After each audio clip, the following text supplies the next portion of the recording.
for both of our witnesses. I hope my colleagues will join me in this effort of a show of civility. With that said, I lament that how this hearing has come about.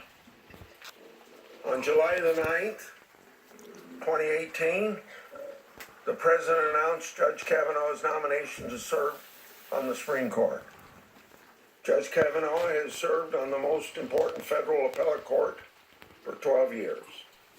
Before that, he held some of the most sensitive positions in the federal government. The President added Judge Kavanaugh to his short list of Supreme Court more than 9 months ago in November 2017. As part of Judge Kavanaugh's nomination to the Supreme Court, the FBI conducted its 6th full field background investigation of Judge Kavanaugh since 1993, 25 years ago. Nowhere in any of these 6 FBI reports, which committee investigators have reviewed on a bipartisan basis, was there a whiff of any issue at all related in any way to inappropriate sexual behavior.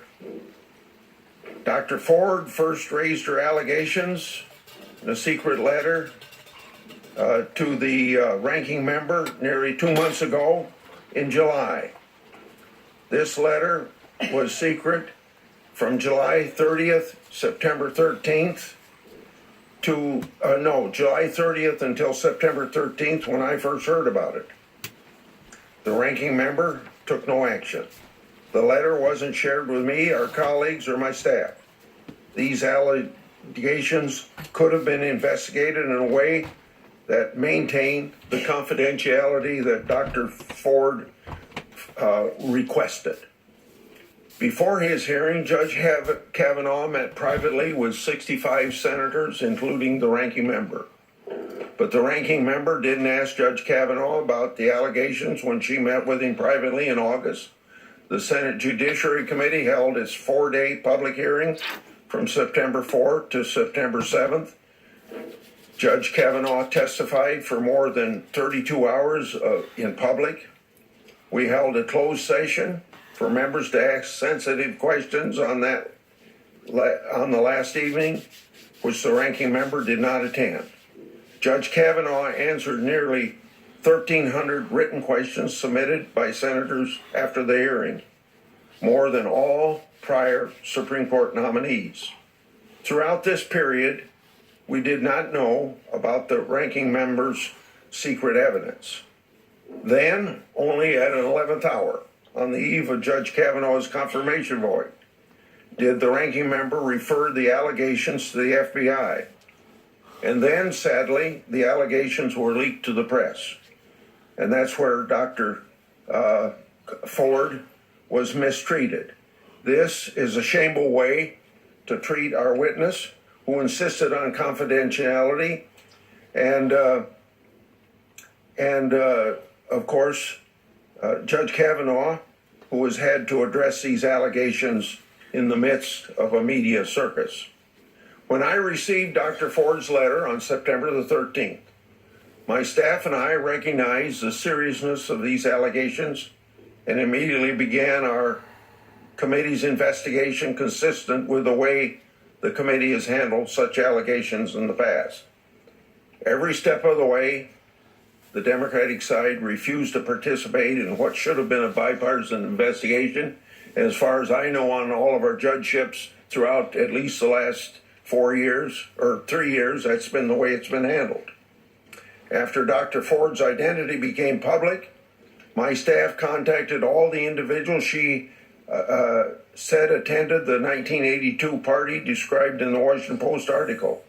Judge Kavanaugh immediately submitted to an interview under penalty of felony for any knowingly false statements. He denied the allegations categorically. Democratic staff was invited to participate and could have asked any questions they wanted to, but they declined, which leads me then to wonder if they're really concerned with going to the truth, Why wouldn't you want to talk to the accused?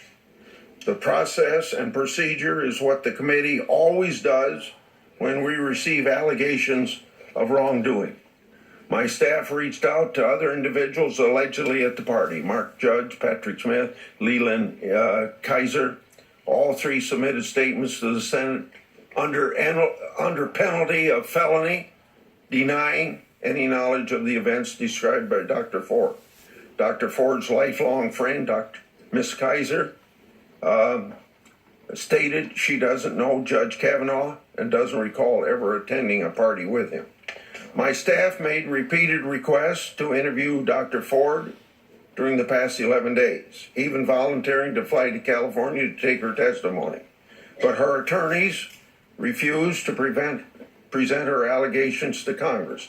I nevertheless honored her request for a public hearing, so Dr. Ford today has the opportunity to present her allegations under oath. As you can see, the Judiciary Committee was able to conduct thorough investigations into allegations. Some of my colleagues, consistent with their stated desires to obstruct Kavanaugh's nomination by any means necessary, pushed for FBI investigations into the allegations. But I have no authority to force the executive branch agency to conduct an investigation into a matter it considers to be closed. Moreover, once the allegations became public, it was easy to identify all the alleged witnesses and conduct our own investigations. Contrary to what the public has been led to believe, the FBI doesn't perform any credibility assessments or verify the truth of any events in these background investigations. I'll quote then Chairman Joe Biden during Justice Thomas's confirmation hearing. This is what Senator Biden said, quote, "The next person who refers to an FBI report as being worth anything obviously doesn't understand anything. The FBI explicitly does not, in this or any other case, reach a conclusion, period. They say he said, she said, they said, period. So when people wave an FBI report before you, understand they do not reach conclusions. They do not make recommendations." End of Senator Biden's quote. The FBI provided us with the allegations. Now it's up to the Senate to assess their credibility, which brings us to this very time. I look forward to a fair and respectful hearing. That's what we promised Dr. Ford. Some of my colleagues have complained about the fact that an expert on this side is investigating sex crimes will be questioning the witness. I see no basis for complaint other than just plain politics. The testimony we will hear today concerns allegations of sexual assault, very serious allegations. This is an incredibly complex and sensitive subject to discuss, and it's not an easy one to discuss.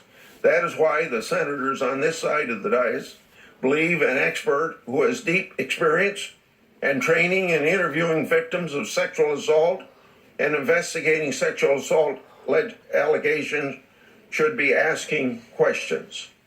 This will be a stark contrast to the grandstanding and chaos that we saw from the other side during the previous 4 days in this hearing process. I can think of no one better equipped to question the witnesses than Rachel Mitchell. Ms. Mitchell is a career prosecutor, civil servant with decades of experience investigating and prosecuting sex crimes. She has dedicated her career to seeking justice for survivors of sex-related felonies.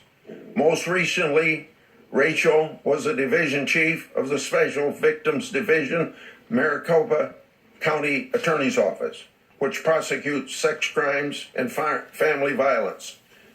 Then Democratic Governor Janet Napolitano previously recognized her as the outstanding Arizona sexual assault prosecutor of the year. And she has spent years instructing prosecutors, detectives, and child protection workers on how to properly interview victims of sexual assault and abuse. With her aid, I look forward to a fair and productive hearing. I understand that there are 2 other public allegations. Today's hearing was scheduled to, in close consultation with Dr. Ford's attorneys, and her testimony will be the subject of this hearing. We've been trying to investigate other allegations. At this time, we have not had cooperation from attorneys representing other clients, and they have made no attempt to substantiate their claims. My staff has tried to secure testimony and evidence from attorneys for both Deborah Ramirez and Julie Swetnick. My staff made 8 requests, yes, 8 requests for evidence from attorneys for Miss Ramirez, and 6 requests for evidence for attorneys for Miss Swetnick. Neither attorney has made their clients available for interview. The committee can't do an investigation if attorneys are stonewalling.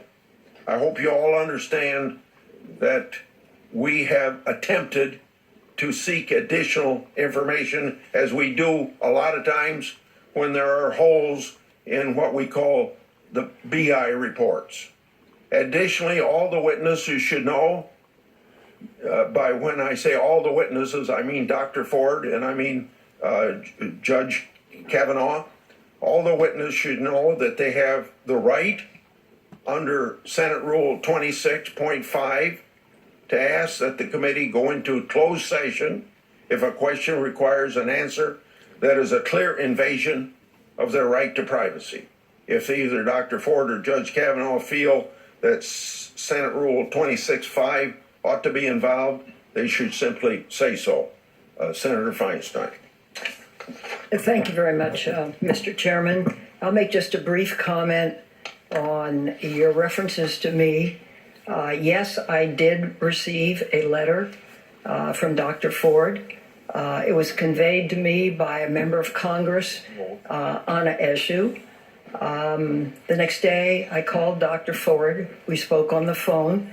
She reiterated that she wanted this held confidential, and I held it confidential up to a point where the witness was willing to come forward. And I think as I make my remarks, perhaps you'll see why. Because how women are treated in the United States with this kind of concern is really wanting a lot of reform. And I'll get to that for a minute. But in the meantime, good morning, Dr. Ford. Thank you for coming forward and being willing to share your story with us. I know this wasn't easy for you. But before you get to your testimony, and the chairman chose not to do this, I think it's important to make sure you're properly introduced. By the way, I was going to introduce her, but if you want to introduce her, I'll be glad to have you do that. But I want you to know I didn't forget to do it because I would do that just as she was about to speak. Thank you. I have to say, when I saw your CV, I was extremely impressed. You have a bachelor's degree from the University of North Carolina, Chapel Hill, 2 master's degrees, one from Stanford and one from Pepperdine, and a PhD from the University of Southern California, better known to Senator Harris and I as USC. You are a professor affiliated with both Stanford University and Palo Alto University. You have published over 65 peer-reviewed articles and have received numerous awards for your work and research. And as if that were not enough, you are a wife, a mother of 2 sons, and a constituent from California. So I am very grateful to you for your strength and your bravery in coming forward. I know it's hard. But before I turn it over, I want to say something about what is to be discussed today and where we are as a country. Sexual violence is a serious problem, and one that largely goes unseen. In the United States, it's estimated by the Centers for Disease Control, 1 in 3 women and 1 in 6 men will experience some form of sexual violence in their lifetime. According to the Rape, Abuse, and Incest National Network, 60% of sexual assaults go unreported. In addition, when survivors do report their assaults, it's often years later due to the trauma they suffered and fearing their stories will not be believed. Last week, I received a letter from a 60-year-old California constituent who told me that she survived an attempted rape at age 17. She described as being terrified and embarrassed. She never told a soul until much later in life. The assault stayed with her for 43 years. I think it's important to remember these realities as we hear from Dr. Ford about her experience. There's been a great deal of public discussion about the Me Too movement today versus the Year of the Woman almost 27 years ago. But while young women are standing up and saying no more, our institutions have not progressed in how they treat women who come forward. Too often, women's memories and credibility come under assault. In essence, they are put on trial and forced to defend themselves, and often re-victimized in the process. 27 years ago, just like I was what's walking happening through an now to airport her, when I saw a large group which of is people sad. gathered around a TV to listen to Anita Hill tell her story. What I saw was an attractive woman in a blue suit before an all-male judiciary committee, speaking of her experience of sexual harassment. She was treated badly, accused of lying, attacked, and her credibility put to the test throughout the process. Today, Dr. Christine Blasey Ford has come forward to tell her story of being assaulted and fearing for her life when she was a teenager. Initially, as I said, Dr. Ford did not want to make her story public. Then, within 36 hours of coming forward, Republicans scheduled a hearing without talking to her or even inviting her to testify. She was told she had to show up or the committee would move forward with a vote. It took a public outcry for the majority to back down and give her even a few days to come before the committee. Republicans also scheduled this hearing with Dr. Ford without having her allegations investigated by the FBI. In 1991, Anita Hill's allegations were reviewed by the FBI, as is the normal process and squarely within its jurisdiction. However, despite repeated requests, President Trump and the Republicans have refused to take this routine step and direct the FBI to conduct an impartial investigation. This would clearly be the best way to ensure a fair process to both Judge Kavanaugh and to Dr. Ford. In 1991, the Senate heard from 22 witnesses over 3 days. Today, while rejecting an FBI investigation, Republicans are refusing to hear testimony from any other witness, including Mark Judge, who Dr. Ford identified as being in the room when the attack took place. And we believe Judge should be subpoenaed so the committee can hear from him directly. Republicans have also refused to call anyone who could speak to the evidence that would support or refute Dr. Ford's claim, and not one witness who could address credibility and character of either Ford or Kavanaugh has been called.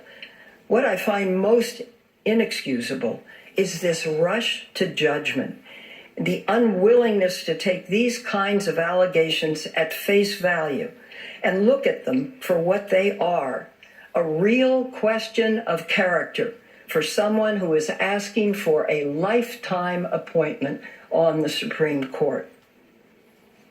In 1991, Republicans belittled Professor Hill's experience, saying, and I quote, "It won't make a bit of difference in the outcome," end quote. And the burden of proof was on Professor Hill. Today, our Republican colleagues are saying this is a hiccup. Dr. Ford is mixed up and declaring, "I'll listen to the lady, but we're going to bring this to a close." What's worse, many of our colleagues on the other side of the aisle have also made it clear that no matter what happens today, the Senate will plow right through and ensure Judge Kavanaugh would be elevated within a week. In fact, on Tuesday, the majority went ahead and scheduled a vote on the nomination before we heard one word of testimony regarding allegations of sexual assault and misconduct by Brett Kavanaugh. Republican leadership even told senators they should plan to be in over this weekend so the nomination can be pushed through without delay. This is despite the fact that in the last few days, 2 more women have come forward with their own serious allegations of sexual assault involving Brett Kavanaugh. This past Sunday, we learned about Debbie Ramirez, who was a student at Yale with Brett Kavanaugh. She too did not want to come forward, but after being approached by reporters, she told her story. She was at a college party where Kavanaugh exposed himself to her. She recalls pushing him away and then seeing him laughing and pulling his pants up. Then yesterday, Judy Swetnick came forward to say that she had experiences of being at house parties with Brett Kavanaugh and Mark Judge. She recounted seeing Kavanaugh engage, and I quote, "in abusive and physically aggressive behavior toward girls," end quote, including attempts to, quote, "remove or shift girls' clothing," end quote, not taking, quote, "no" for an answer, grabbing girls, quote, "without their consent," end quote, and targeting, quote, "particular girls so that they could be taken advantage of," end quote. Each of these stories are troubling on their own, and each of these allegations should be investigated by the FBI. All 3 women have said they would like the FBI to investigate. Please do so. All 3 have said they have other witnesses and evidence to corroborate their accounts. And yet Republicans continue to blindly push forward. So today we're moving forward with a hearing and being asked to assess the credibility of Brett Kavanaugh.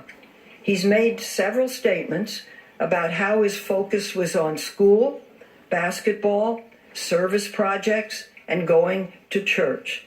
He declared that he, quote, "never," end quote, "drank so much he couldn't remember what happened," and he has, quote, "always treated women with dignity and respect," end quote.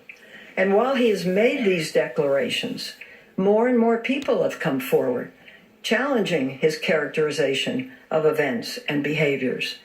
James Roach, his freshman roommate at Yale, stated Kavanaugh was, and I quote again, "frequently incoherently drunk," end quote. And that was when, quote, "he became aggressive and belligerent," end quote, when he was drunk. Liz Swisher, a friend of his from Yale, said, and I quote, "there's no medical way I can say that he was blacked out, but it's not credible for him to say that he has no memory lapses in the nights that he drank to excess," end quote. Lynn Brooks, a college classmate, said the picture Kavanaugh is trying to paint doesn't match her memories of him. And I quote, "he's trying to paint himself as some kind of choir boy. You can't lie your way onto the Supreme Court." And with that statement out, he's gone too far. It's about the integrity of the institution, end quote. Ultimately, members and ladies and gentlemen, I really think that's the point. We're here to decide whether to evaluate this nominee to the most prestigious court in our country. It's about the integrity of that institution and the integrity of this institution. The entire country is watching how we handle these allegations. I hope the majority changes their tactics, opens their mind, and seriously reflects on why we are here. We are here for one reason: to determine whether Judge Kavanaugh should be elevated to one of the most powerful positions in our country. This is not a trial of Dr. Ford. It's a job interview for Judge Kavanaugh. Is Brett Kavanaugh who we want on the most prestigious court in our country? Is he the best we can do? Thank you, Mr. Chairman. Yeah. I'm sorry you brought up about the unsubstantiated allegations of other people, because we're here for the sole purpose of listening to Dr. Ford, and we'll consider other issues other times. I would like to have you rise so I can swear you.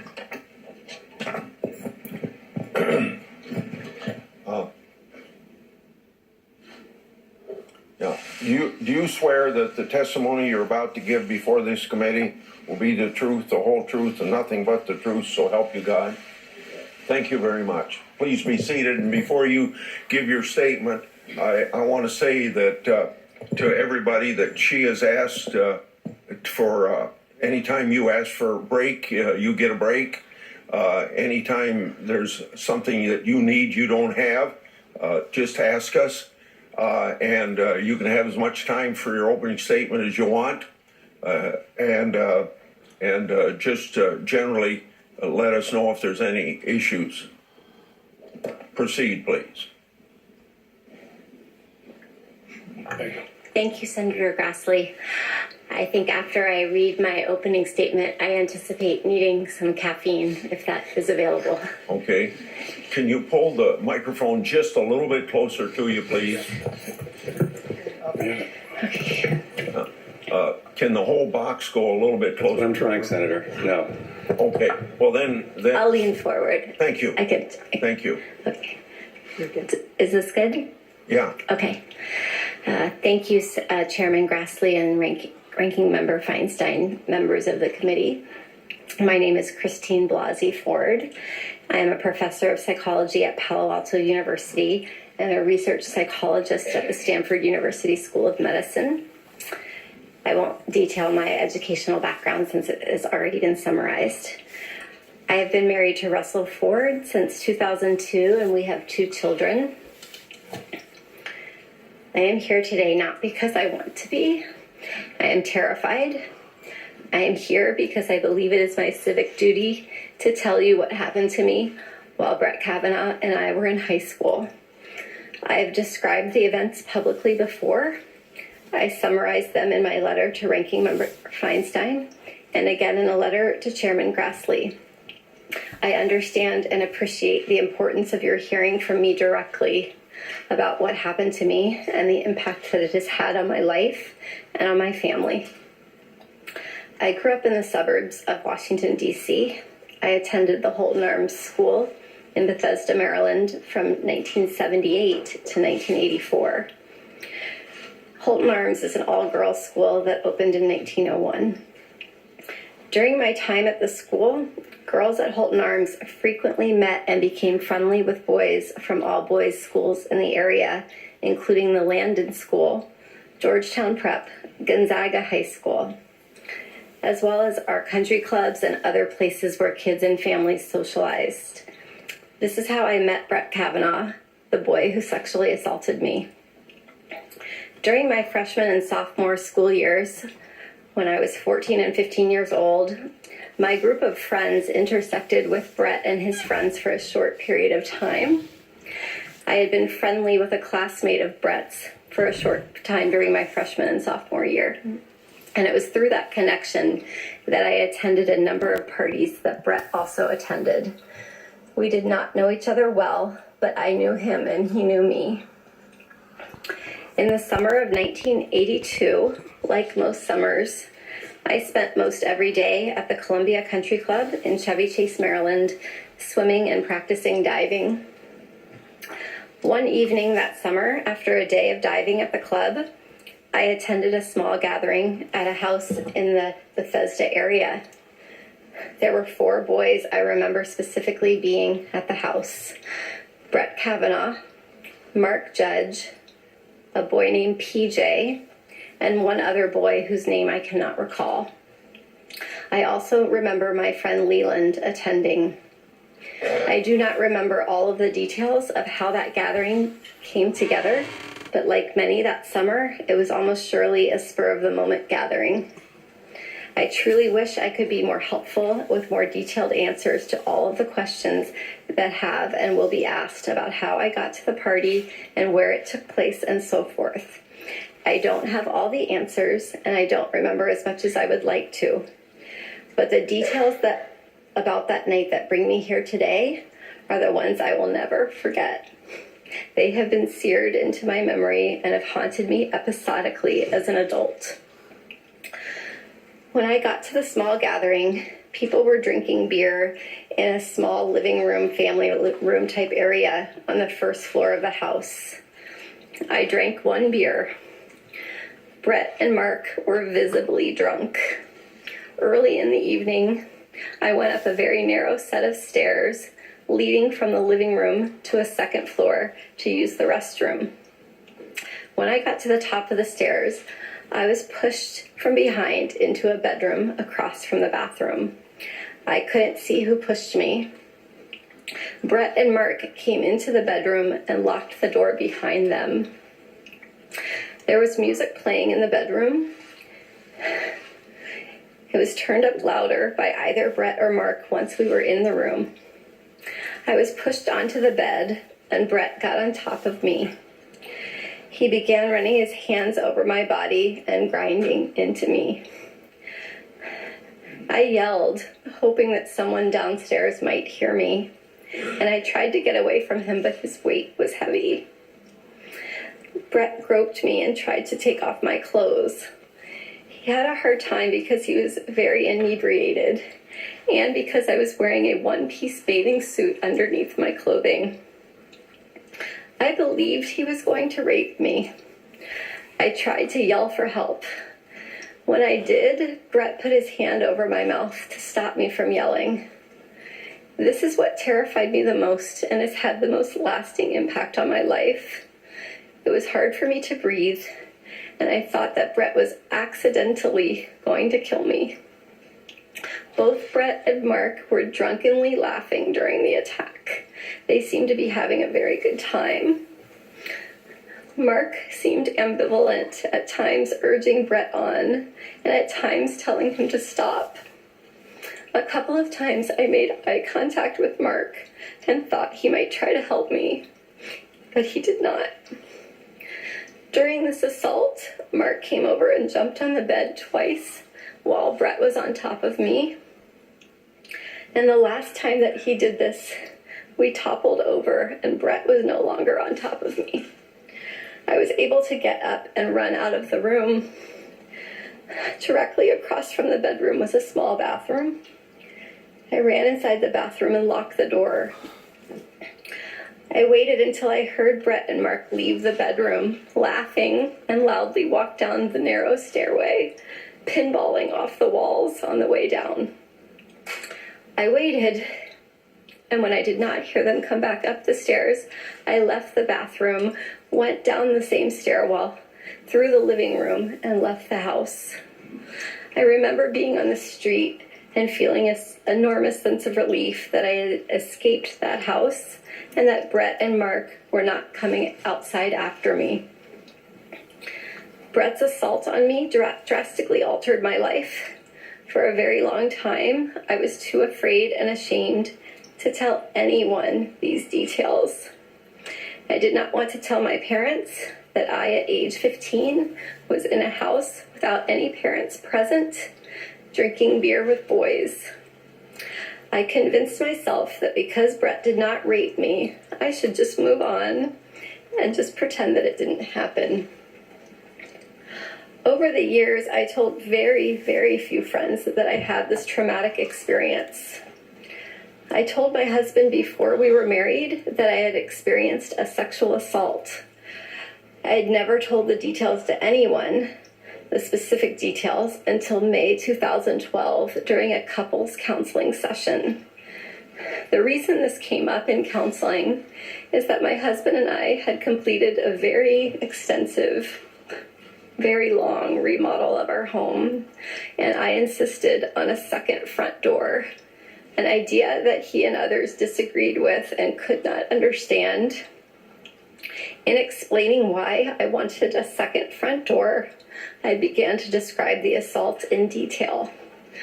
I recall saying that the boy who assaulted me could someday be on the U.S. Supreme Court, and spoke a bit about his background at an elitist all-boys school in Bethesda, Maryland. My husband recalls that I named my attacker as Brett Kavanaugh. After that May 2012 therapy session, I did my best to ignore the memories of the assault, because recounting them caused me to relive the experience and caused panic and anxiety. Occasionally, I would discuss the assault in an individual therapy session, but talking about it caused more reliving of the trauma, so I tried not to think about it or discuss it. But over the years, I went through periods where I thought about the attack.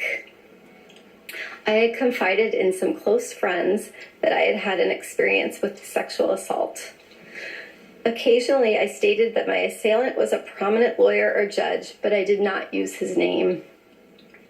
I do not recall each person I spoke to about Brett's assault, and some friends have reminded me of these conversations since the publication of the Washington Post story on September 16, 2018.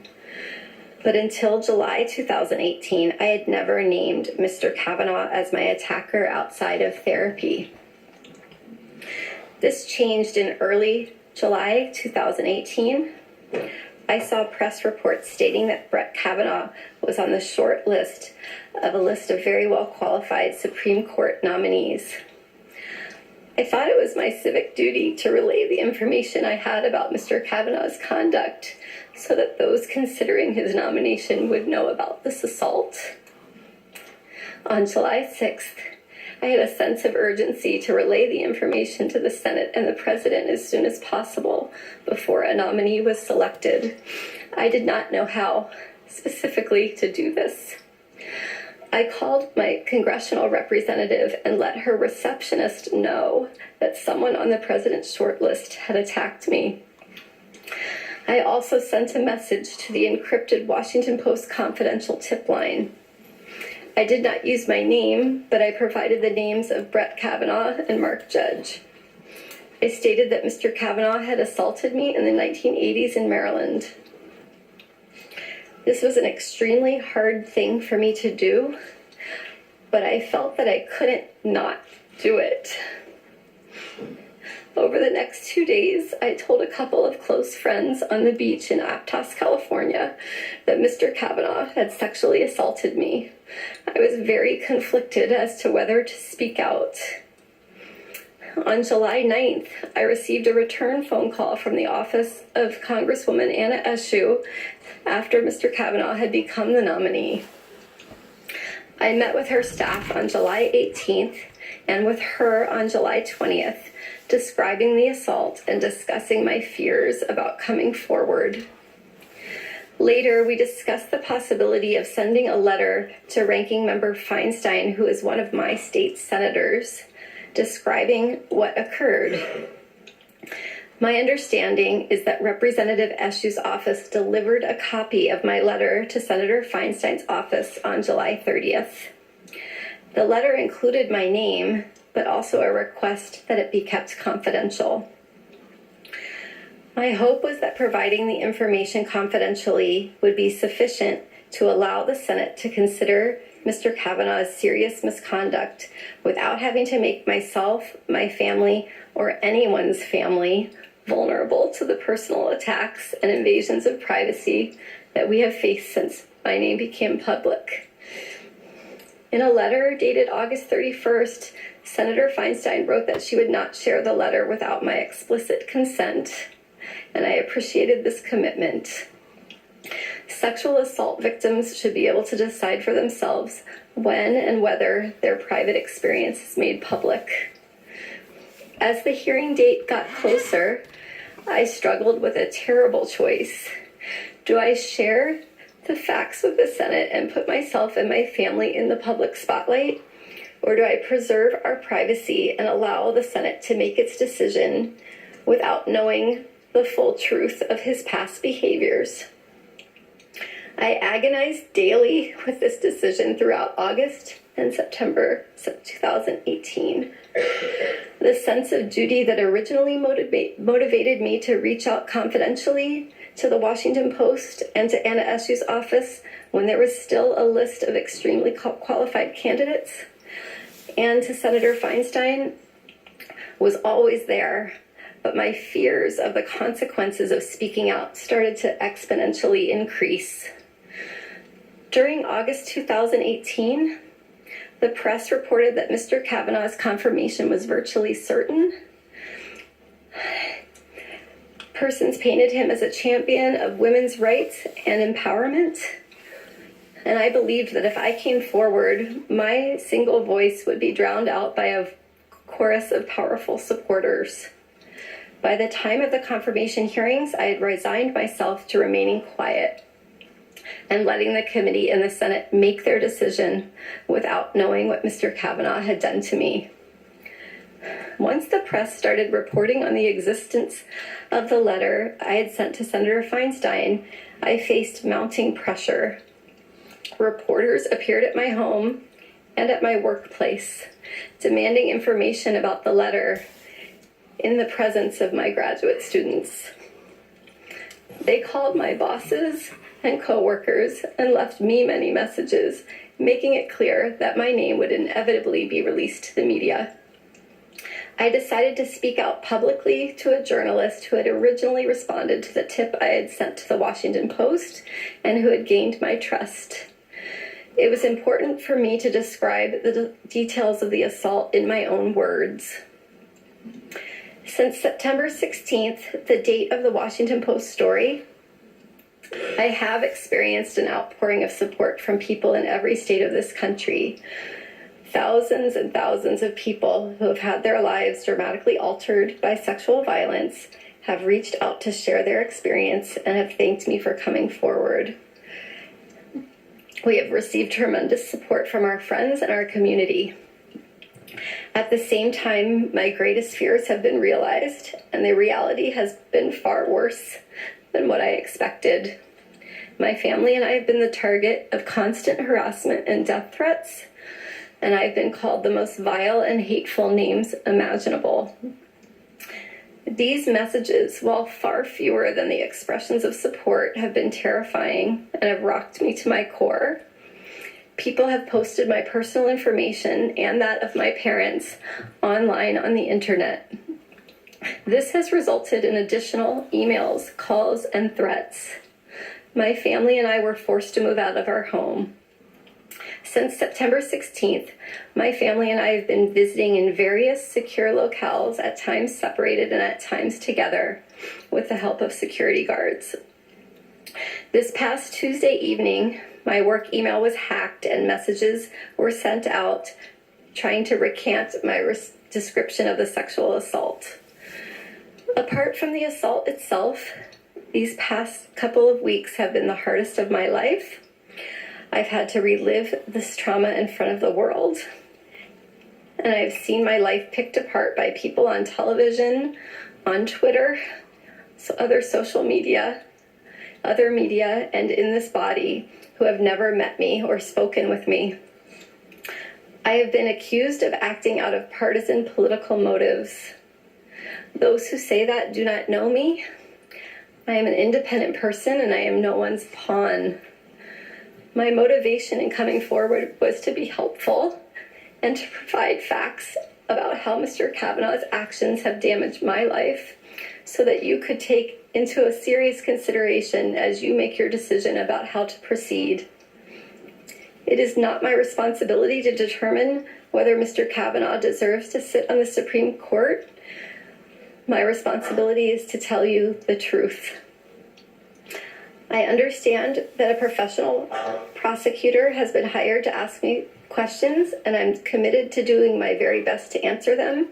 I have never been questioned by a prosecutor, and I will do my best.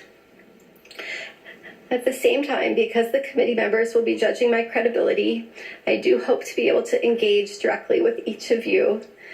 And at this point, I will do my best to answer your questions and would request some caffeine. A Coke or something? That sounds good. That would be great. Okay. Thank you. Thank you very much. Before I use my 5 minutes of questioning, I thought that I'd try to remind my colleagues, and in this case, Miss Mitchell as well, that the 5 minutes, the way I traditionally have done, if you ask a question before your time runs out, and even though you go over your time, as long as you aren't filibustering, I'll let you ask your question, and I'm going to make sure that both Dr. Ford and Judge Kavanaugh, as chairman of the committee, I know that they're going to get a chance to answer the questions fully beyond that 5 minutes. But when either Dr. Ford or Judge Kavanaugh gets done, then we immediately go to the next person. So I hope that that will be done in a Dr. Ford, I'm told that you want a break right now, and if you do, that's fine. I'm okay. I got the coffee. Thank you very much. I think I can proceed and sip on the coffee. Nobody can mix up my coffee right, so you're pretty fortunate. So now, with that, Ms. Mitchell, you have my 5 minutes to ask questions.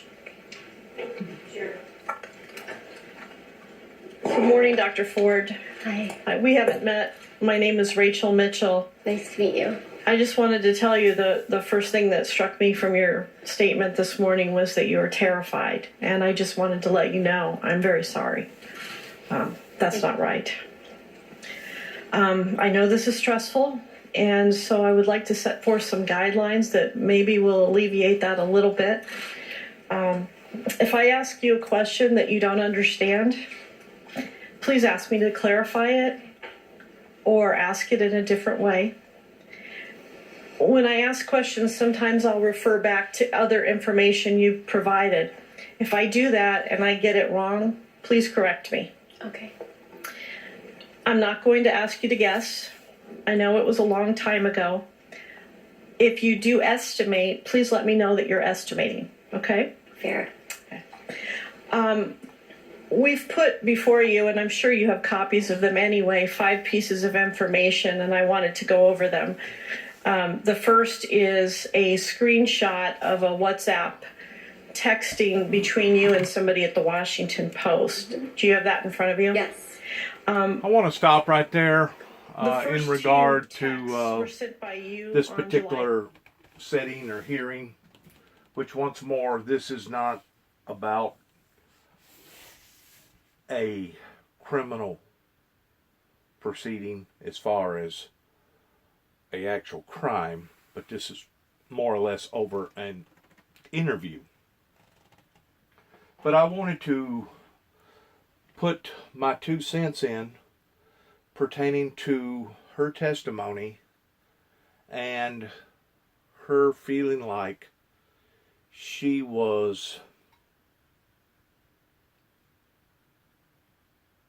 committed by the will of, I'm thinking, the Good Samaritan law of coming forth and telling the American people the story that she just told about an individual that was going to be holding one of the highest positions in the land that was basically going to be a lifelong position.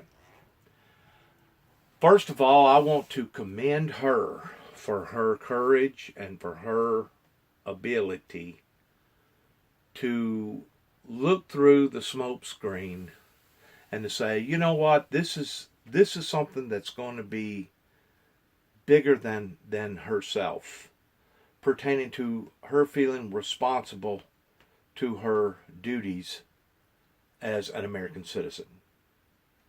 This approach that you're looking at right here used to be the concept of the American people way. Used to be. In today's standard, it's more like out of sight, out of mind, and as long as it doesn't affect me directly or my family in some sort of way, then we're just going to leave it alone. I understand that I may be imposing my story with hers. But because of what has went on in my particular life, I felt like that by hearing her sincerity, maybe you would understand mine. And not only mine and not only hers, but all the other people out there that has felt like that they have been rejected or abused or violated by someone or something, or even a branch of government or an assembly pertaining to either a church or an agency. That we as an Americans have that privilege more so than anywhere else in the world. Because in other parts of the world, regardless whether you're in China, Russia, or Cuba, or South America, or Mexico, or other communist, socialist controlled countries, if you do what not only she has done, but what thousands have done, including myself, towards stepping out into the eyes of the public, you're just not subject to public scrutiny per se. You're actually subject to execution.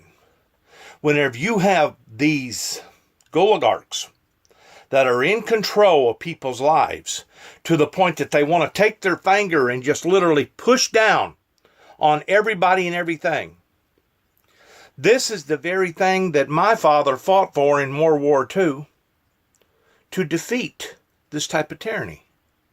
And we have let it creep in to other societies. We have let it creep in to other generations, and we have let it creep in to other cultures to the point that now it has escalated into what it has escalated into. First of all, I want to apologize for Secret Service because I made a telephone call last night late after watching different things going on TV, and I was so fed up with how that the media was turning this into a circus that I actually contacted them and told them that I wasn't even going to watch this court proceedings because I was so disgusted how and what people were saying and in the order that they were saying it in. I woke up this morning, it was raining cats and dogs here in Northwest Tennessee at 291 Thompson Road, and I thought, what the heck? This is going to be an important event, possibly even a historical event. I'm going to go ahead and listen to it. So first I want to say, first and foremost, I want to apologize to Homeland Security for me giving out the wrong impression that I was not going to record or watch or listen to this today. Secondly, what I want to say to the general public, whenever your name becomes a public name, and you was not intending for your name to be a public name such as hers. It is infuriating. It is intimidating in knowing that other people know things about you that you don't know about them. Especially whenever it comes to my case, towards the seeds that I started in beginning planting to all these different churches here in Northwest Tennessee and in other surrounding areas, going all the way back to 1989. I had no idea that the atmosphere that I was going to be walking back off into 4.5 years ago here in Northwest Tennessee was going to be an atmosphere of hate and fear. That's the reason why I've tried to analyze, dissect, or yes, even examine why people was thinking what that they was thinking and why they was doing what they was doing. I mean, you can look outside right now and you can see the obvious results towards a sign that has been vandalized, as well as a mailbox, some rocking chairs, and 2 or 3 other items that David and I considered to be sacred upon this property.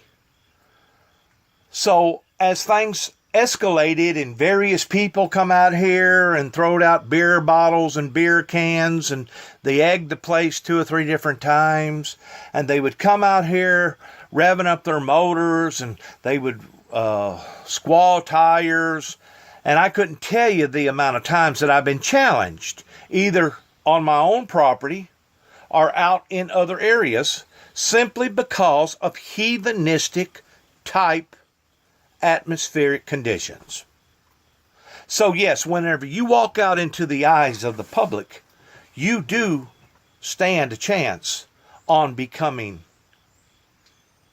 judged, condemned, and even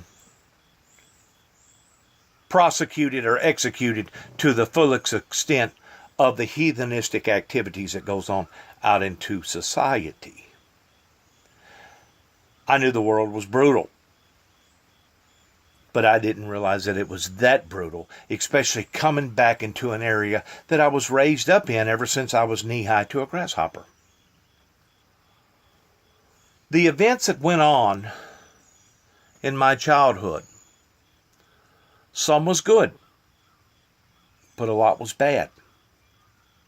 And the reason why that I say a lot was bad was because of the brutality that went on with our father in this particular area. Keep in mind that my childhood memories up in Chicago, where I was born, in St. Teresa's Hospital, was very, very enlightening and good ones pertaining to my father, my mother, my 2 older brothers, up until my younger brother got born, David Jeffrey Jackson. I remember going into the hospital and looking up into the 4th or 5th floor and seeing my mother waving as she was holding her youngest child, which was my youngest brother. I remember so many things up in Chicago, to one event after another, of having kind of like a Kool-Aid stand, except we was selling sweet corn and tomatoes. I had a cat that run away, and I thought that Dad had gotten rid of the cat, and I run away for a while. And I remember dropping a bunch of clothes on the highway. I remember an old man that was half blind that come out of a nursing home that was supposed to have been a free bleeder. I remember a lot of weird things that was going on with him and his family. I remember the piglets that we used to call the piglets. I remember them, one of the boys falling into some windows that Dad had stored up in the loft of the hay loft, and Dad thought that he had gotten into the sandbox, and that the glass and the fruit jars and stuff that I had in the sandbox, that's what caused it, to the point that I basically got ridiculed for something that wasn't my fault. But also remember an event that happened with my mother up in Chicago. While everybody was gone, we was living in an old house that Al Capone used to live in. This is my mother here. And she said it was as if the house began to shake, and that it almost sounded like the sound of a train, when all of a sudden a white, glowing, glaring light come into the living room where she was, and she immediately stood to her feet because it startled her. It startled her significantly. I don't know if I was upstairs sleeping. I don't know if I was outside playing in the sandbox. I don't remember the event. I remember the aftermath after the event, but I do not remember the event because I don't think that I was in the room, because I really feel like that I would have remembered it. Then again, I may have been in the room. I may have been asleep on the floor. Keep in mind, I wasn't but about 5 years old whenever this event happened. But she said that this light kept getting closer and closer to her, and it kept getting brighter and brighter. And once the light got right up to her, she realized that it was the Lord. And because the anointing in the room was so powerful and so strong, she immediately went to her knees and resubmitted her heart and life over to God. I remember that afternoon that there was about 15 cars, 12, 10, 8, 15 cars, cars that I had never seen before, that was either in the driveway or parked in the yard because of this event. And I also remember us going to the First Baptist Church there in Antioch, Illinois, and Mom becoming baptized with an individual that Dad had saved his life by the name of Chuck Bowman, that was also a body man that played the guitar with Dad, that after Dad saved his life out in Beach Lake, Round Lake, there was a relationship that formed there. Also remember whenever we moved from Antioch, Illinois, the old house that Al Capone used to live in, that my uncle used to say was one of the coldest, dreariest, creepiest old houses that he had ever been in, that Chuck Bowman, the individual that my father saved his life, wound up we inherited 2 horses from him. One was a Shetland pony and the other was a horse, and the Shetland pony was basically mine. It was a little white Shetland pony. And I remember riding that Shetland pony after coming to Tennessee, that was my horse, that was my pony, that was my star, towards my hero. Matter of fact, I would ride him without a saddle or a bridle. I'd jump on him just like a little Indian, and me and him would have the best time in the world, until my father decided to trade him off for some pigs, or he got rid of it for some reason. That basically broke my heart. But getting back to the story of what I'm wanting to talk about here, I remember my father becoming very, very brutal after he moved to Tennessee. And it was simply because that he had a relationship with the Lord, but then he walked away from the Lord. And the Bible says that it would have been better for you to have never known the ways of righteousness, for you to have known them and turned from them. Not only did he turn his back on the Lord, but my mother followed suited. This was after his father had died. His father died in 1969. I remember again and again and again, my brothers and I would sit around, as well as my mother, contemplating towards who was going to be the trigger man, who was going to walk into the bedroom while he was sleeping and literally take one of the firearms that we had at the time and point it to his head and blow his brains, dismember his brains out of his skull, because he had become very, very ill-mannered. He had become very, very mean. He become very, very unstable. And whenever it comes to living in an environment of nothing but terror and fear, that's exactly what we lived day to day, every day. A matter of fact, it had gotten to the point that it was so bad that even my second to the oldest brother, Douglas Keith, was leaning more and more towards a homicide type event. You could take their bed linens off of their bed and you would see my mother's side where she slept all the time that was clean and white because she always take the sponge bath every afternoon because we lived in an old house without a bathroom. We did have a hot water heater. We did have water. But you could see one side of the bed that was clean and nice, but the other sheet over here was gungy looking and dreary looking and just black, to where my father sometimes would go for months and months and months without ever taking a shower or a bath. But yet no, he would walk around to us explaining to us, Mom won't give me none. Mom won't give me none. Well, could you only imagine why? Having to live in that type of atmosphere. One of the first things that was mentioned to me, a question by Virginia, she used to be a Neal. She wound up passing away a few years ago. That was the mayor in Kenton after I brought my story out to the general public, was, Dennis, why in the world didn't your mother do something? And what people don't realize, that at that time in this particular area, I know that if we would have stayed up north, it would have been different, or if we'd have been out west, it would have been different. But in this particular area, women was still looked down upon if they could not keep a household together, regardless whether if their husband was a drunk or beat on them or whatever. Women was looked down upon if they couldn't keep the household together, and they was also looked down upon by raising a child without a husband around.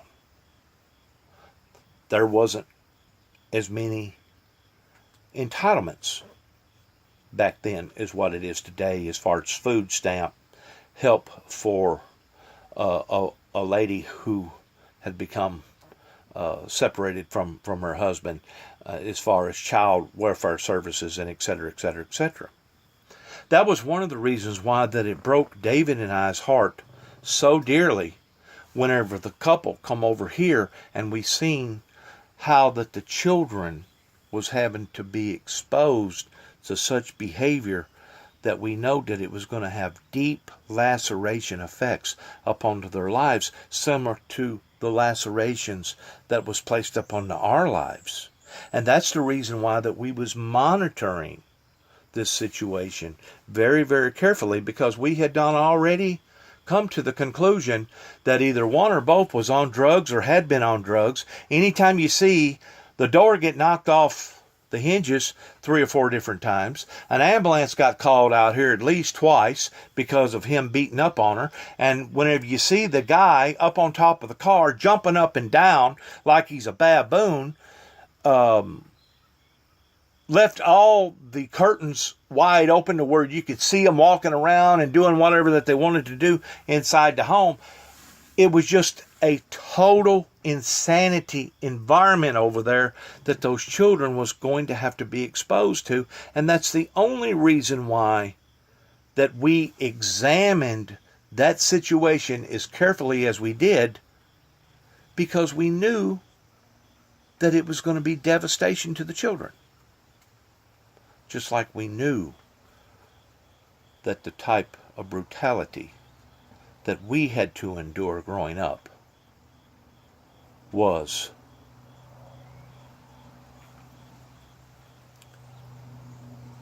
horrible, and not knowing from one day to another of whether or not you was going to get your brains knocked out or your teeth knocked out, or not knowing from one day to another. My mother waited until her last son, which was myself, other than the littlest one, that after I got a job working in Trenton, Tennessee, that's whenever she decided to leave the sickness, the barbaric heathenisticness that was going on over here, and get a divorce, because she knew that with just one son, she could take care of that one son. I don't blame my mother for what had occurred in our lives pertaining to our whole family being subject to this type of behavior, more so than I blame the general community around here, the pillars of the community, because they observed and watched and seen what was going on, but yet no, as long as it didn't affect their lives, as long as it wasn't creeping into their lives, they left it alone. They walked away from it. And it would have been different if it only happened once or twice. And it would have been different if my father was smart enough to keep it in-house to the point that no one known about it. But these occurrences happened routinely almost every day or every week.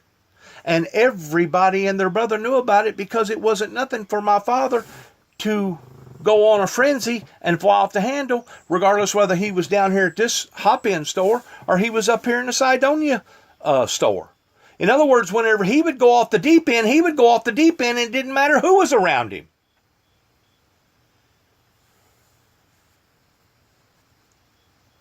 I support the Me Too movement.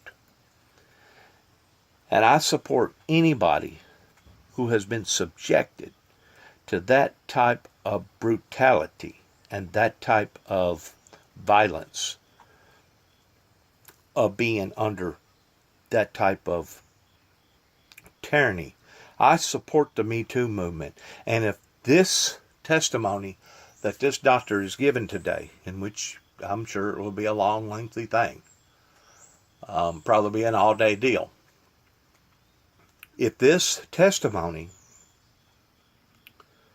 helps to bring clarity and trueness of an individual that never should have served on a Supreme Court, then so let it be said, so let it be written, so let it be done.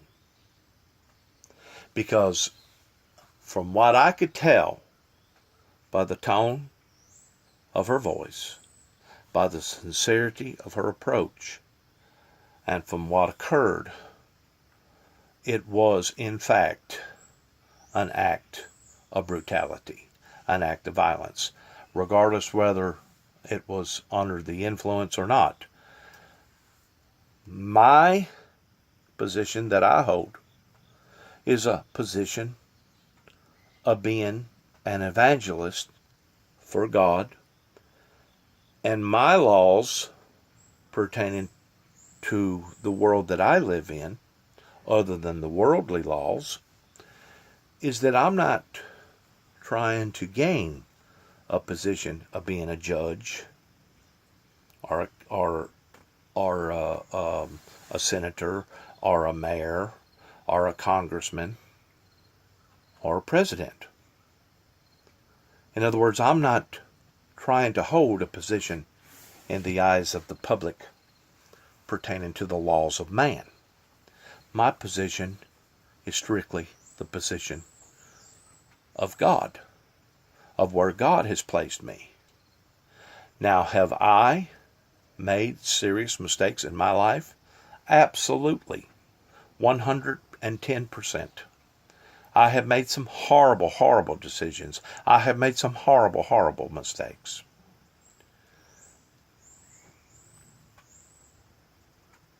If I didn't feel like that the anointing was still on me towards the position that I feel like that God has called me into, I would have not stood back up with my story using a media platform pertaining to the YouTube movement.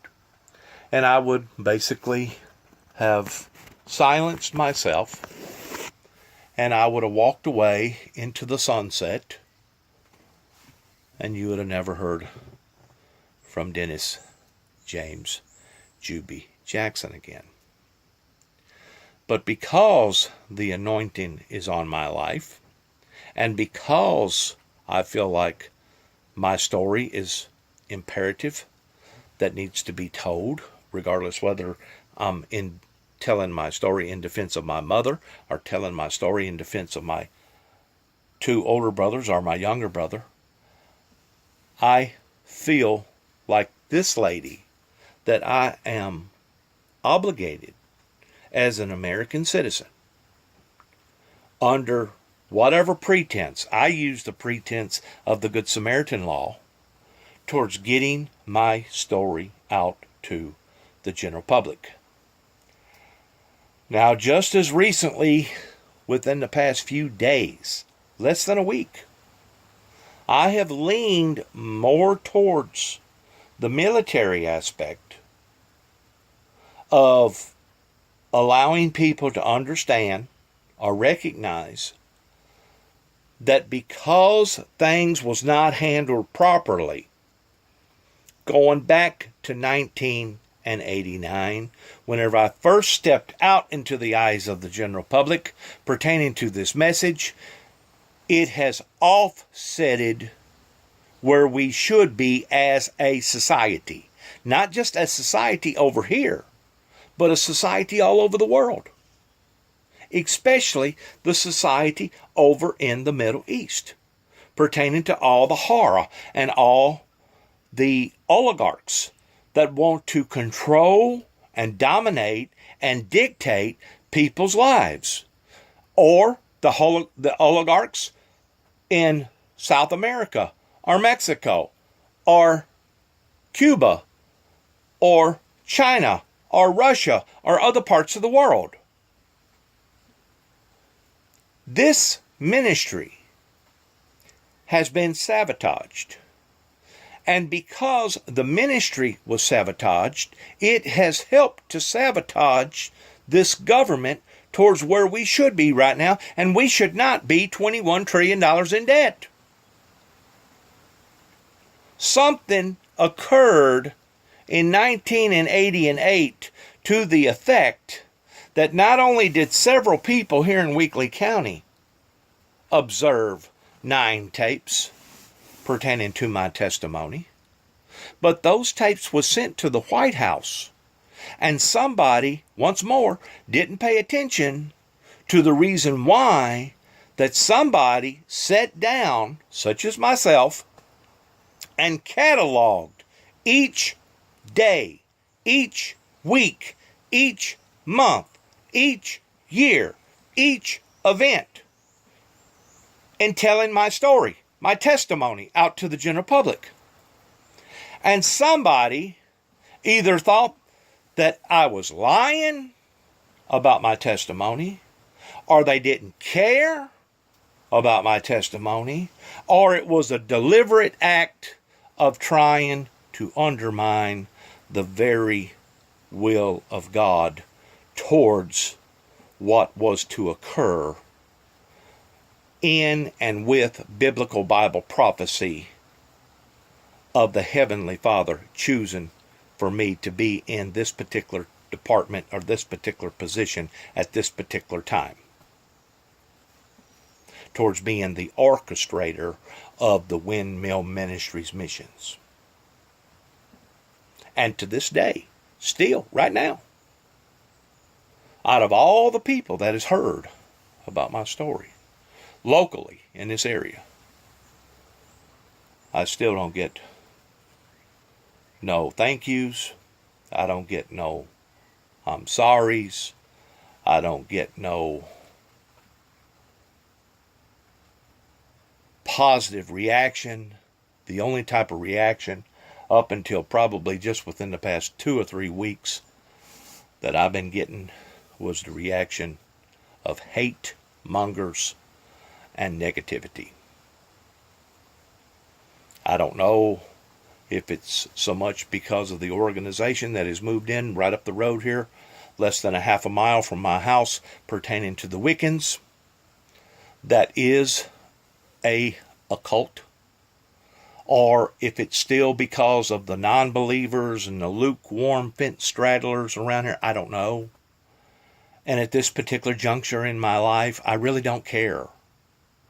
I thank God for social media. I thank God that technology finally caught up to the point that I can use, regardless whether it's Facebook, YouTube, or whatever, towards a platform of getting my story out to the general public. And if these people locally around here, it don't matter if it's in Kenton, Cydonia, Hopin, Sharon, Greenfield, Milan, Union City, Dyersburg, all these places that I was the flim-flam man towards passing out all these tapes and all this material and all these VHSs and all these DVDs. I went through, I guess, about 3, maybe 4 different segments of technology since I've walked out into the eyes of the public, now going on 30 years.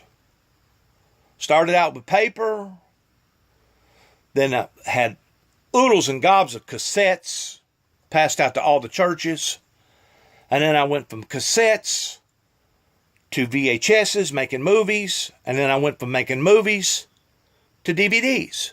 So I've went through about 4 different formats, and now the format that I'm using now, which is the data format, by using a data platform as far as social media, this makes the 5th platform that I've used to expose my story out to the public.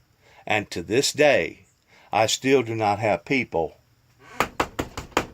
knocking on my door wanting to know what they can do to enhance the Windmill Ministries missions.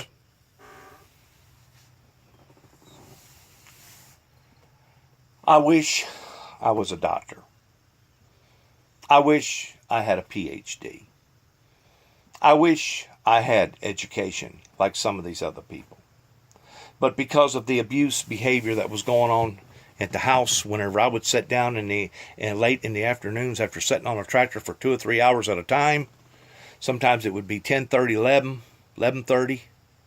I would be so tired sitting there trying to memorize my homework, and if I missed one time, Dad would take his big hand and slap me across the face.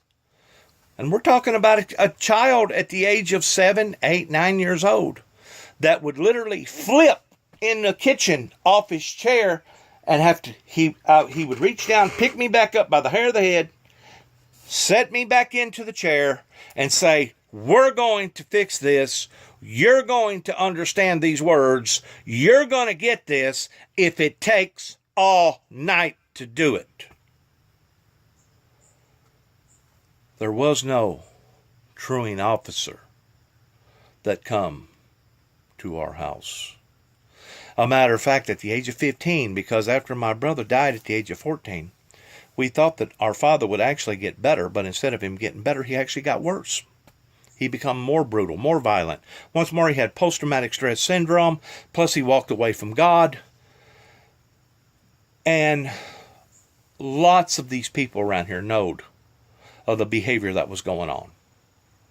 But they chose to use the format of out of sight, out of mind. As long as it wasn't bothering them, we're not going to interfere. Let those children suffer over there. And that's exactly what we did. But it got to the point that I refused to bring homework home. And my mother and the teachers up at the Sharon School started working with me. And even though I got D in all my classes, and even though the majority of them I slept through, they kept kicking me up from the 5th to the 6th to the 7th to the 8th, till finally I went to Westview, and there's where reality hit me towards, oh my God, they're not going to be playing the same game over here. So I really, really had to buckle down and study and try to memorize. And I had a dyslexia problem towards looking at words and not being able to read them and understand them and spell them correctly. And to this day, I still have a dyslexia problem towards not being able to spell words according to the way that I understand them. And once more, I give the benefit to the smartphone, because if it wasn't for this technology that has come out to the general public, I would not be able to properly communicate with the general public out there pertaining to the English language. Because the English language to me is freaking nuts. in how it's spelt, the long I's, the little E's, the vowels, and all the above. Whoever wrote the English language had to be one messed up individual. Because whenever I look at things like Spock looks at them, is this practical? Is this logical? It's not logical to pronounce a word, and I'm just going to, this just off the top of my head, Grand Prix, like a Grand Prix car, knowing it says prick instead of pre. And there's so many words in the English language that is so stupid. So stupid. Probably the most sensible language out there is the Spanish language that tries to spell it the way that it sounds. And I guess the Old English was even worse than the New English. I don't know who come up with this formula. But whoever did, they was whacked as far as I'm concerned. Of course, I can't figure out some other equations, x minus t plus 2 equals whatever. I can't do those neither. These are all formulas, and this is all part of science towards putting us where we are today.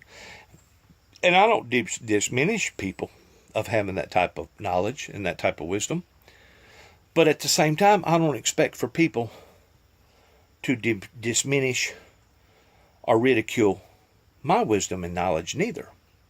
And I don't know if a lot of children understand this, or even adults. But the majority of the successful people in America for the past 20 years, up until just recently, has been people that could not properly spell the English language proper. Most of your successful people, that their wisdom was a different format of wisdom. And there are two types of wisdom. There's a heavenly wisdom, and then there's a worldly wisdom. And I guess between the two, it's a constant battle of who's going to come out on top, or which wisdom is more valuable than the other. I would like to think that one is just as important as the other towards it being equal. But not trying to get off of all of that, because I've been accused for the past 24 hours of ratting and raving whenever I put some of my material out, and I don't want to sound like I'm ratting or raving. What I'm trying to say is, God bless this woman in her valuable, valuable testimony towards, hopefully it will open up other doors of other people that has felt violated, neglected, hurt, taken advantage of in some sort of way, male or female. And granted, some people, male or female, bring some of this upon to themselves, either by the way they act, the positions that they put themselves in, as far as a party or a bar, or around a bunch of dope smokers, or a bunch of dope takers or makers, or the way they dress.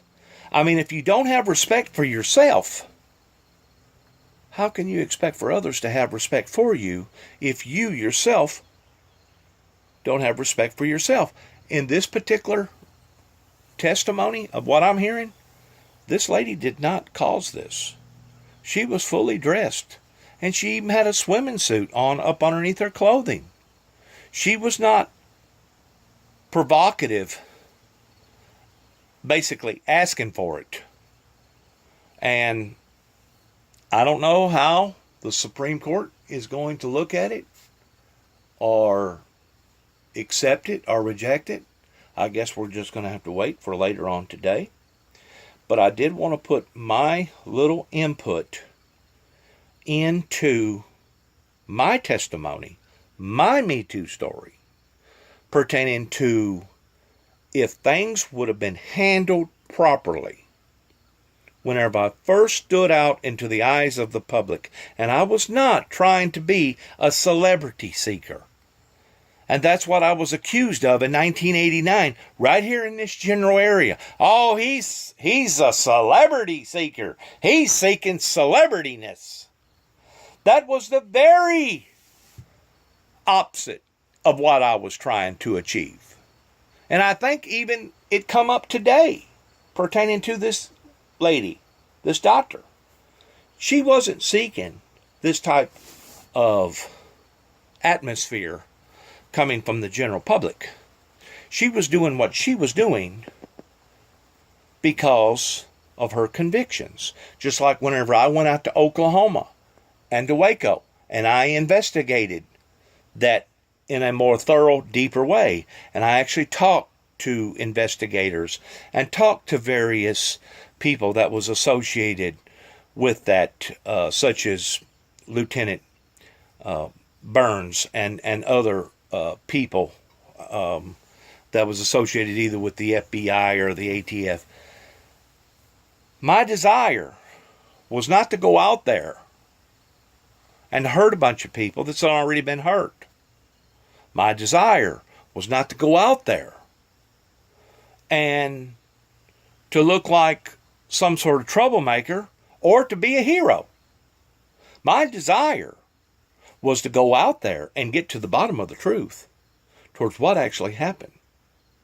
And if you don't believe me in what I'm telling you, please be so kind as look up The Noble Lie.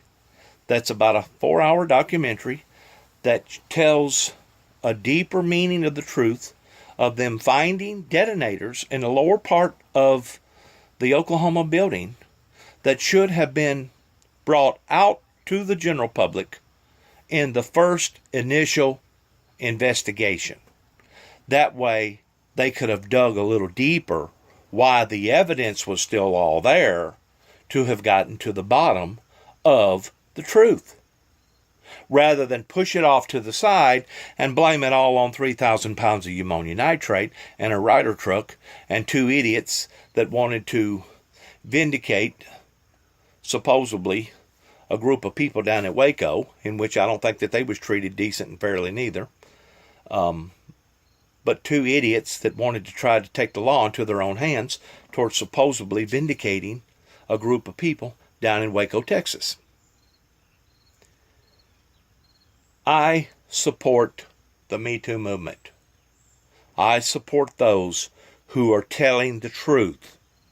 If your story is authentic, if it's real, if it has meaning to it pertaining to what went on that never should have went on, please tell your side of the story. These people around here who are now basically ready to resign and expire, that still has the concept, well, it was your mother's responsibility. It was your mother's responsibility to bring it to the eyes of the authorities pertaining to the abusive behavior that was going on.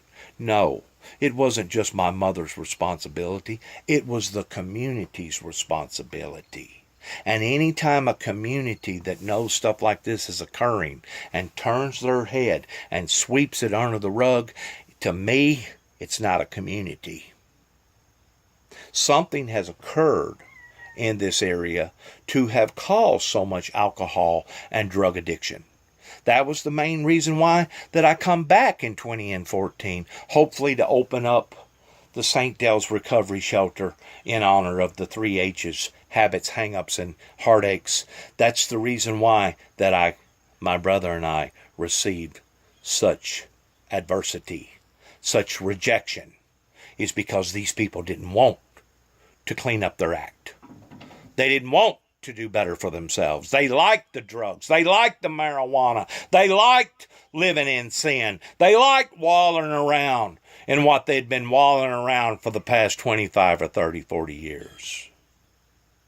And to think that the judicial system in this county turned upon David and I the way that it did. Mr. Tommy Moore,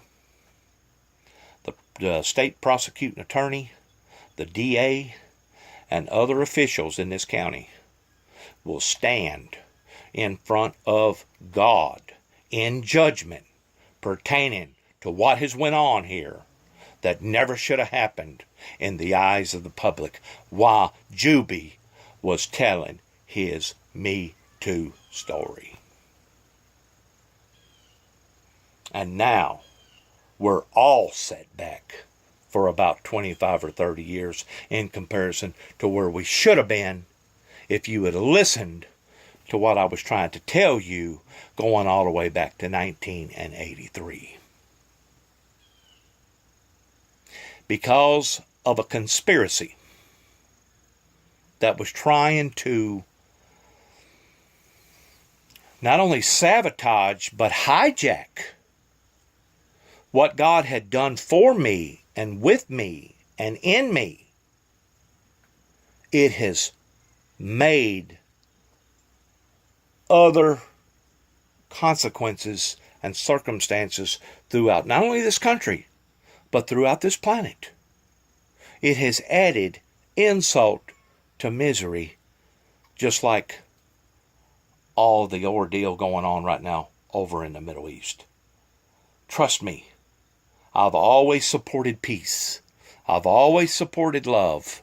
I've always supported grace. I've always supported the King James Version Bible pertaining to the Lord Jesus Christ and his teachings. All this other stuff is all the work of the devil. And I hate to say it, but the other day whenever I was talking to Tommy Moore after he called me, and I told them that they did not like me examining them, whenever I come back here with my little GoPro camera, not only was I examining them, but I was examining them, their judicial system, their courthouses, the Martin PD, the Union City PD, the Kenton PD. I was examining how that they was running their affairs and how that they was allowing for things to go on in their courtroom that never should have went on in their courtrooms. I was examining their attorneys, how that they didn't have a good backbone in standing up to their people that they was defending. I was examining all this towards recognizing that this is just a big charade. This is just a big money making machine pertaining to their drug inducement, to where one door opens, why another one evolves. One door shuts, why another one opens. One door shuts, why another one opens. One door shuts, why another one opens. They're not reforming nobody. This is nothing more than just a money trail. And that's exactly what I seen. After I come to my conclusion, after I examined what was happening, just like me examining what went on in Oklahoma City, Oklahoma, as well as Waco, just like me examining the people up in Land Between the Lakes, whenever I was up there fasting and praying for a great revival, while they was intervening towards trying to stop, once more, the will of God.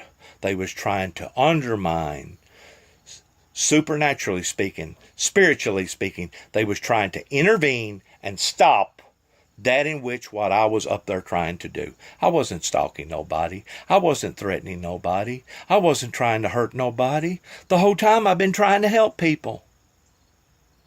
The whole time. It was Homeland Security that started this little proceedings back in 1991, whenever they decided that they was going to try to make the individual that's talking to you right now out to be an assassin, like I was going to do some sort of bodily harm to George Walter Sr. Bush.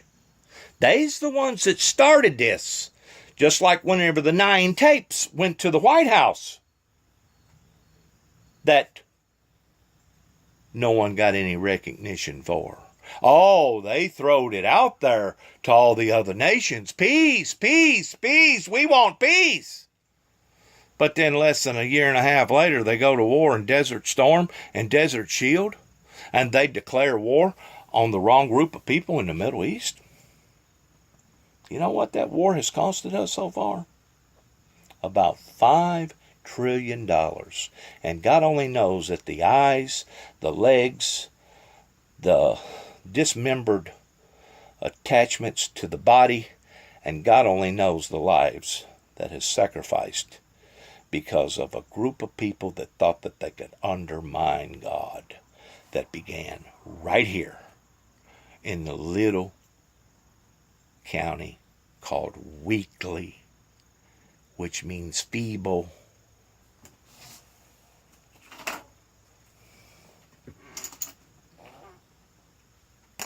Weekly County.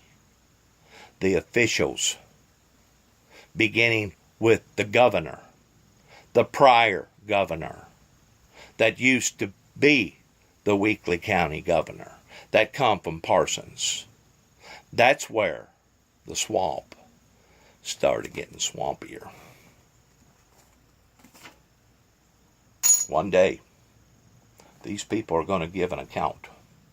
Just like one day the Neal family, Leroy Neal's son, Terry Neal, Betty Neal, Kay, whatever her name is now, I done forgot it now.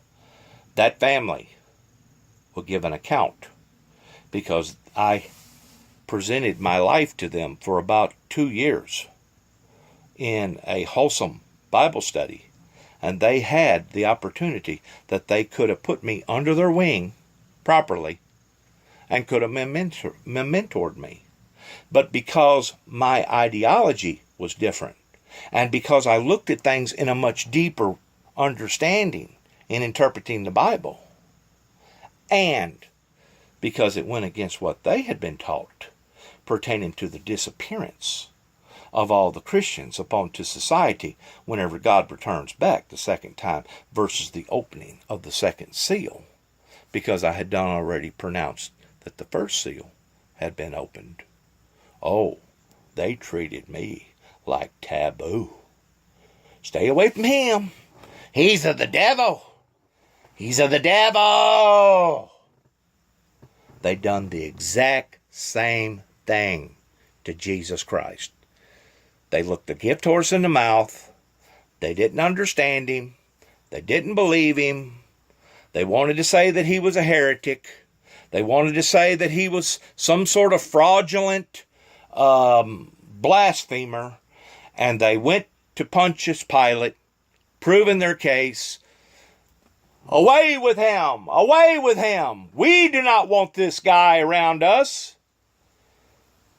He's going to cause an embarrassment in what we have not already become socially accepted, socially accepting to the ways of our practices in our religious affairs.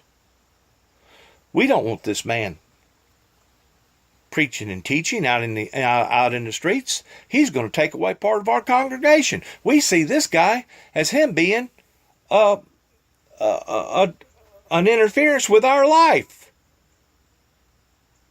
He's imposing a threat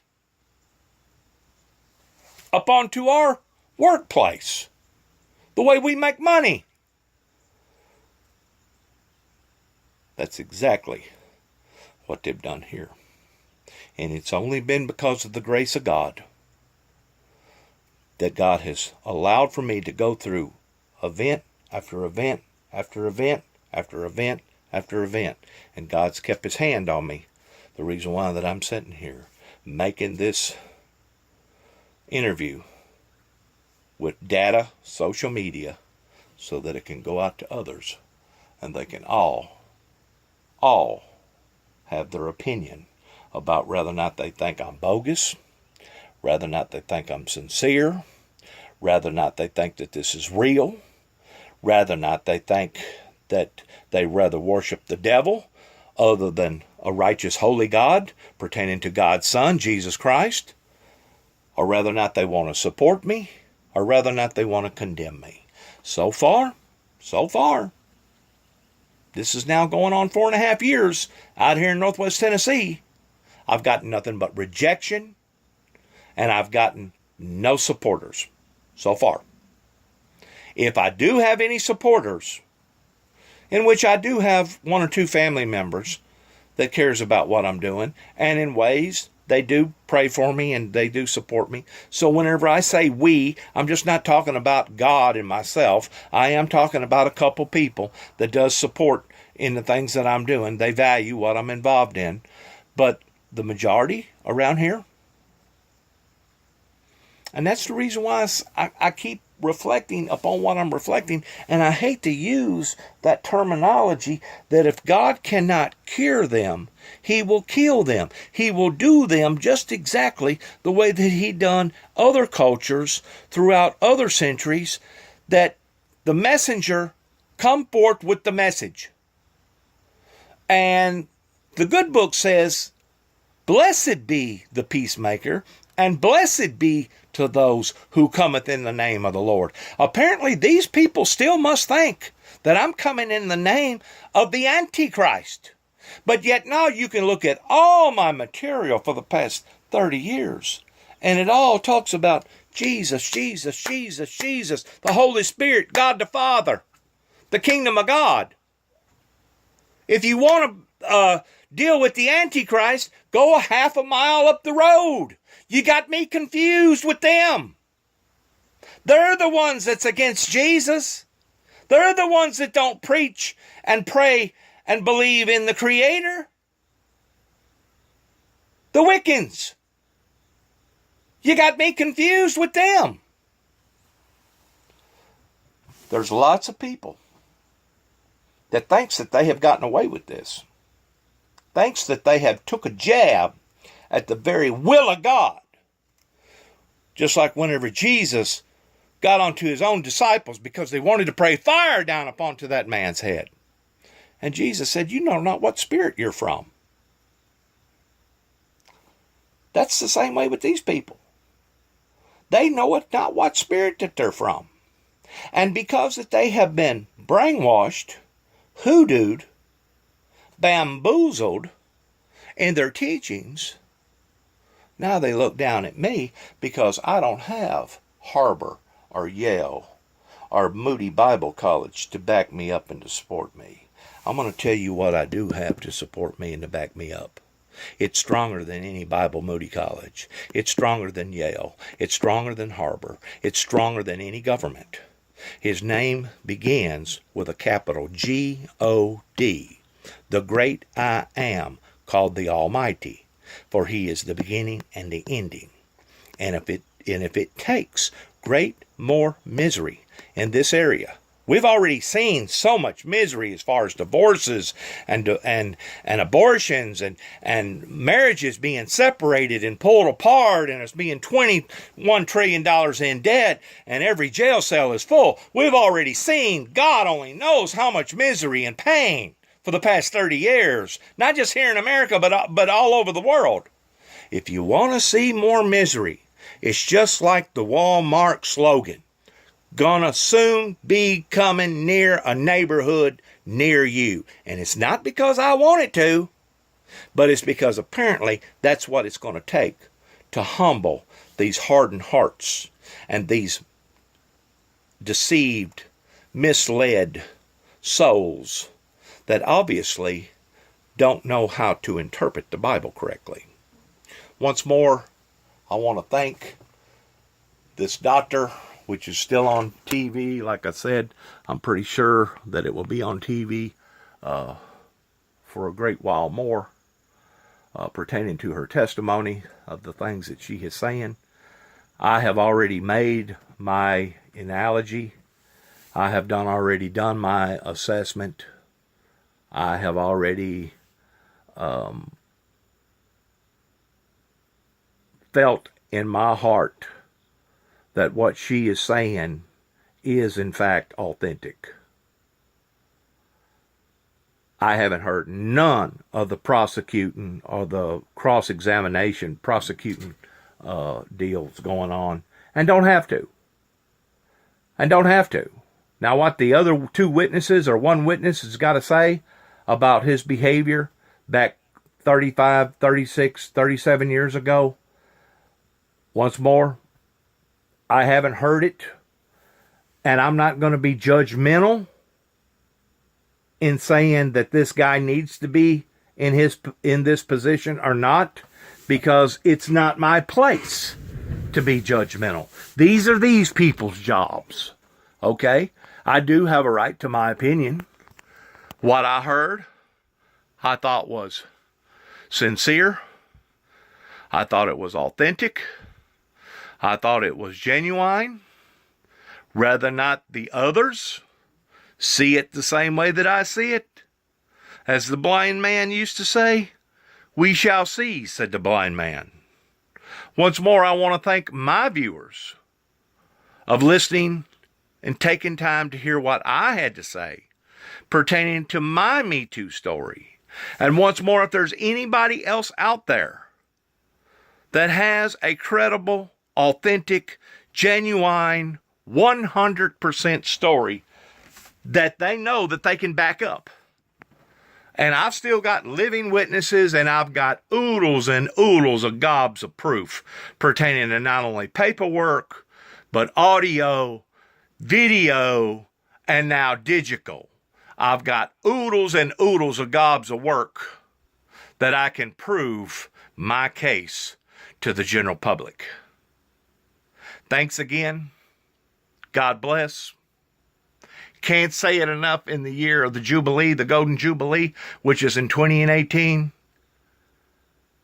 Shalom and good luck to each and every one of us as we step up into the future, which we believe is a grand, glorious, glimmerous, wonderful, wholesome, adventurous future. God bless. And God bless America. Shalom.